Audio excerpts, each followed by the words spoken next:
Assalamualaikum warahmatullahi wabarakatuh.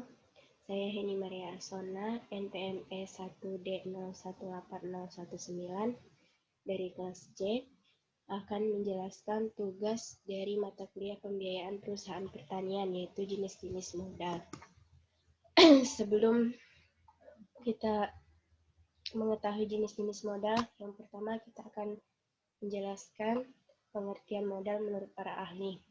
Yang pertama, menurut Bambang Rianto, pengertian modal adalah hasil produksi yang digunakan kembali untuk memproduksi lebih lanjut.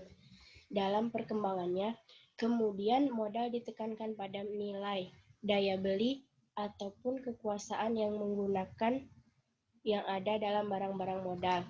Yang kedua, dari Dr. Hannes Nukijat, definisi modal adalah sebuah hal yang dimiliki oleh perusahaan meliputi uang tunai, kredit, hak membuat, serta menjual sesuatu, mesin-mesin, dan properti.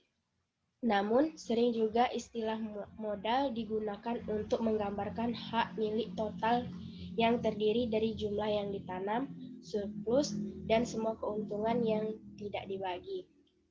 Yang ketiga, dari Munawir. Menurut Munawir, modal adalah kekayaan perusahaan yang bisa berasal dari internal maupun eksternal, termasuk juga kekayaan yang dihasilkan dari proses produksi sebuah perusahaan. Jadi, pada intinya, modal adalah aset utama perusahaan untuk menjalankan bisnis, di mana umumnya berbentuk dana atau uang. Dengan uang, maka bisnis bisa berjalan dengan lancar untuk mendukung proses produksi hingga pemasarannya. Jenis-jenis modal. Modal dibagi menjadi dua, yaitu yang pertama modal asing atau hutang, yang kedua modal sendiri. Modal asing itu sendiri atau modal pinjaman adalah modal yang diperoleh dari pihak luar perusahaan dan diperoleh dari pinjaman. Penggunaan modal pinjaman untuk membiayai suatu usaha akan menimbulkan biaya bunga, biaya administrasi, serta biaya provisi dan komisi yang besarnya relatif. Dan kemudian modal sendiri. Modal sendiri adalah modal yang diperoleh dari pemilik perusahaan dengan cara mengeluarkan saham. Keuntungan menggunakan modal sendiri untuk membiayai suatu usaha adalah tidak adanya beban biaya bunga, tetapi hanya membayar dividen. Modal asing terbagi menjadi 3, yaitu hutang jangka pendek, hutang jangka menengah, dan hutang jangka panjang. Sedangkan modal sendiri dapat berupa modal saham, cadangan, dan keuntungan. Hutang jangka pendek merupakan sebuah kewajiban keuangan suatu perusahaan yang harus dibayarkan dalam jangka waktu yang relatif singkat, umumnya kurang dari 1 tahun, dari tanggal neraca. Pihak perusahaan yang menerima hutang, kreditur, baik pihak bank maupun pihak lainnya wajib memenuhi kesepakatan hutang jangka pendek semaksimal mungkin. Contoh hutang jangka pendek yaitu kredit rekening koran, kredit dari penjual, kredit dari pembeli, kredit wesel, dan utang pajak. Selanjutnya, hutang jangka menengah. Hutang jangka menengah merupakan hutang memiliki jangka waktu lama, lebih lama dari hutang jangka pendek, dan lebih singkat dari hutang jangka panjang. Biasanya, hutang jangka menengah dilakukan dalam jangka waktu lebih dari 1 tahun dan kurang dari 10 tahun. Contoh hutang jangka menengah antara lain rem loan dan leasing. Rem loan adalah hutang yang dibayar dengan angsuran tetap selama periode pinjaman. Yang kedua, leasing adalah hutang persetujuan atas dasar kontrak di mana pemilik aktiva menginginkan pihak lain untuk menggunakan jasa dari aktiva tersebut selama periode tertentu dan hak atas aktiva terhadap lessor. Dan yang terakhir, hutang jangka panjang. Hutang jangka panjang adalah perjanjian yang menimbulkan kewajiban antara peminjam dengan syarat antara peminjam dan kreditur bersepakat bahwa pihak kreditur bersedia memberi pinjaman dalam jumlah tertentu dan peminjam bersedia membayar hutang periode berjangka atau kredit angsur. Hutang jangka panjang perusahaan contohnya hutang pokok dan bunga yang harus dibayar oleh pihak peminjam. Hutang jenis ini biasanya dilakukan dalam jangka waktu yang sangat lama. Dengan jangka waktu pinjaman atau pengembalian hutang bisa mencapai lebih dari 10 tahun.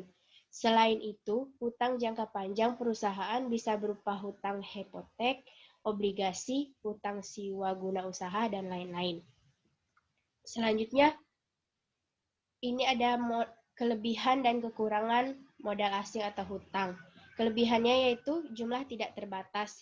Yang kedua, motivasi usaha tinggi. Kekurangannya, dikenakan berbagai biaya bunga dan administrasi. Yang kedua, harus dikembalikan. Yang ketiga, beban moral. Modal sendiri.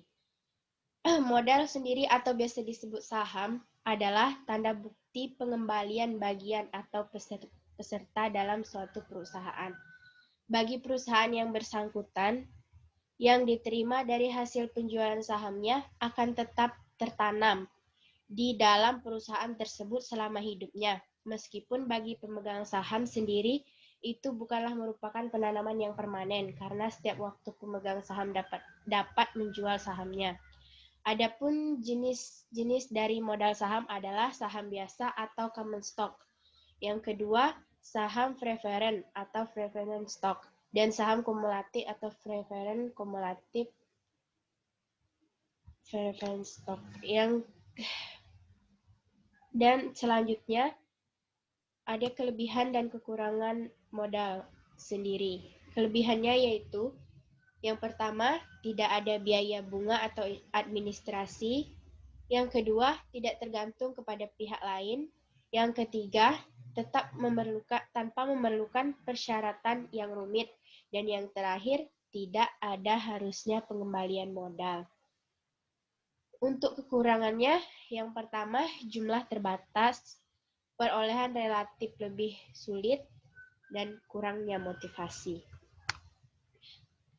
Selanjutnya, di sini ada sumber modal. Sumber modal dibagi menjadi dua, modal internal dan modal eksternal.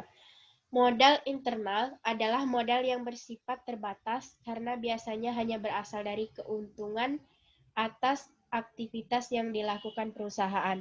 Karena sifatnya terbatas inilah, terkadang perusahaan tidak bisa berkembang dengan cepat meskipun laba yang dihasilkan cukup besar. Modal eksternal adalah modal yang sifatnya tidak terbatas, sehingga jika perusahaan mendapatkan modal ini, perusahaan dapat berkembang secara cepat. Seperti dijelaskan di atas, contoh modal eksternal adalah investasi dan pinjaman dari bank. Namun, jumlahnya tidak terbatas. Untuk mendapatkan modal eksternal ini biasanya reputasi perusahaan adalah hal yang akan dipertimbangkan oleh pihak eksternal sebelum memberikan modal kepada perusahaan. Selanjutnya itu struktur kekayaan. Struktur kekayaan atau struktur aktiva merupakan perbandingan antara aktiva tetap dan total aktiva. Aktiva adalah sumber daya yang dimiliki perusahaan untuk digunakan dalam operasi. Struktur aktiva sangat penting dalam pembiayaan perusahaan dan sangat penting bagi perusahaan untuk menentukan berapa besar alokasi masing-masing aktiva yang harus dimiliki. Selanjutnya ada modal kerja. Modal kerja adalah modal yang digunakan untuk membiayai operasional perusahaan pada saat sedang beroperasi. Modal kerja digunakan untuk jangka pendek dan beberapa kali pakai dalam satu proses produksi. Konsep modal kerja. Konsep modal kerja ada 3. Yang pertama yaitu konsep kuantitatif. Berdasarkan konsep ini, modal kerja yaitu jumlah aktiva lancar yang sering disebut sebagai gross working capital atau modal kerja kantor. Dalam hal ini diberlakukan guna mencukupi kebutuhan dana operasional perusahaan yang bersifat rutin dan jangka pendek. Yang kedua yaitu konsep kualitatif. Dalam konsep kualitatif ini, modal kerja yaitu kelebihan atau selisih jumlah aktiva lancar terhadap kewajiban lancar.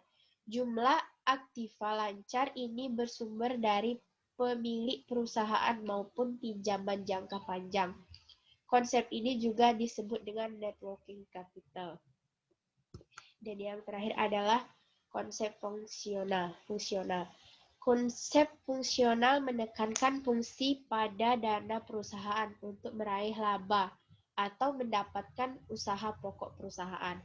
Sejumlah dana perusahaan dipakai untuk meningkatkan laba perusahaan. Semakin banyak penggunaan dana perusahaan, seharusnya akan semakin tinggi laba yang diperoleh perusahaan atau sebaliknya. Dan selanjutnya adalah fungsi modal kerja. Yang pertama, jika perusahaan memiliki modal yang cukup, saat terjadi krisis perusahaan akan terlindungi bila terjadi penurunan nilai aktiva lancar. Yang kedua, perusahaan bisa memberikan syarat kredit bagi konsumennya dengan lebih lunak dan menguntungkan. Yang ketiga, operasional perusahaan dapat berjalan dengan lancar dan lebih efisien, disebabkan perusahaan tidak mengalami kesulitan saat mendapatkan produk atau jasa yang diperlukan. Yang keempat, dengan memiliki modal, perusahaan akan dapat membayar semua kewajiban yang dimiliki secara tepat waktu. Perusahaan dapat memiliki persediaan dalam jumlah yang cukup agar dapat melayani pelanggannya lebih lancar. Itulah presentasi saya ucapkan terima kasih. Assalamualaikum warahmatullahi wabarakatuh.